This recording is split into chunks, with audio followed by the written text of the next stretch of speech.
स्वाभाविक रूप से जीना ही उत्तम है।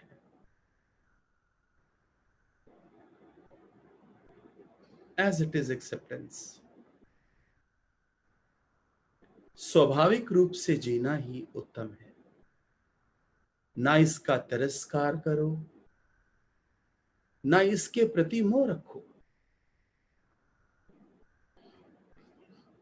ये जीवन किसी पाप के कारण नहीं मिला, बल्कि ईश्वरीय वरदान है। ये जीवन किसी पाप के कारण नहीं मिला, बल्कि ईश्वरीय वरदान है।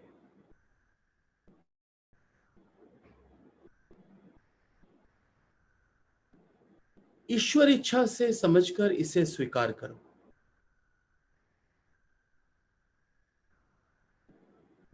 ईश्वर इच्छा से समझकर इसे स्वीकार करो।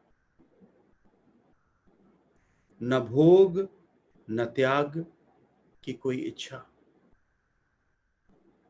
न जीने की इच्छा, न मृत्यु की इच्छा। ईश्वर ने दिया है, अच्छा है। वे वापस ले ले, अच्छा है। इस लेवल तक गुरु हमें पहुंचा रहा है, इस एक्सेप्टेंस तक।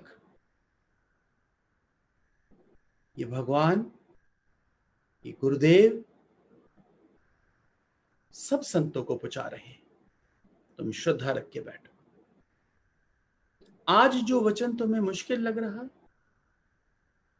कल वही तुमको एक्सेप्टेंस में आना शुरू हो जाएगा। दिन प्रतिदिन ये ज्ञान तुम्हारे भीतर का लेवल बढ़ा रहा है। तुम्हारा इनर ग्रो हो रहा है।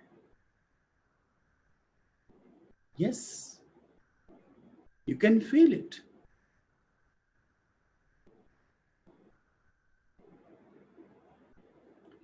सब उसकी मर्जी से होने दो। तुम व्यर्थ ही इसका उद्देश्य निर्धारित मत करो। बहुत सुंदर, बहुत ही सुंदर।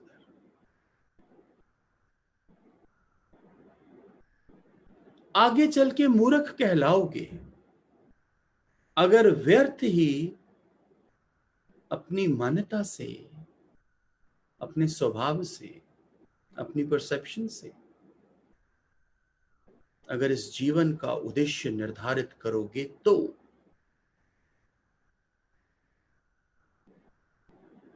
जीने की इच्छा रखने से तुम अनेक पाप करके भी, शोषण करके भी, ठगी करके, झूठ बोल के अपने को जिंदा रखने का प्रयत्न करोगे तो जीवन में पाप होगा।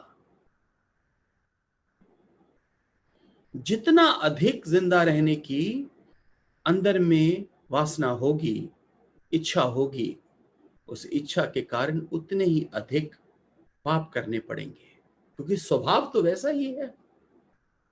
अहंकार तो गया नहीं, कर्तापना तो गया नहीं। अभी ये करो, अभी वो करो, अभी वो करो, अभी वो करो।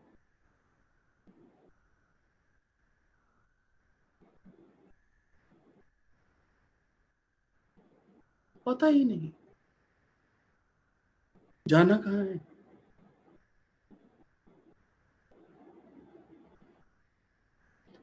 अतः स्वाभाविक रूप से बिना पाप कर्म किए, अतः स्वाभाविक रूप से बिना पाप किए, बिना कोई कर्म किए बन के जीना है तो जी लो। किंतु जहां तुम्हारी जीने की इच्छा बलवती हुई कि पाप आरंभ हो जाएंगे, विचार करो।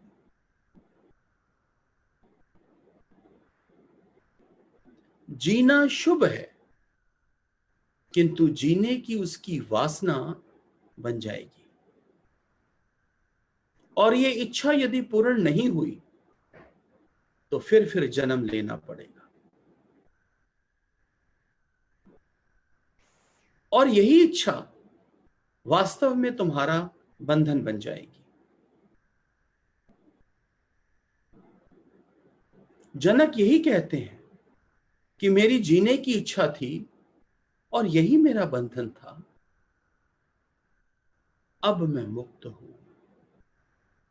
अब मैं गुरु कृपा से अब मैं मुक्त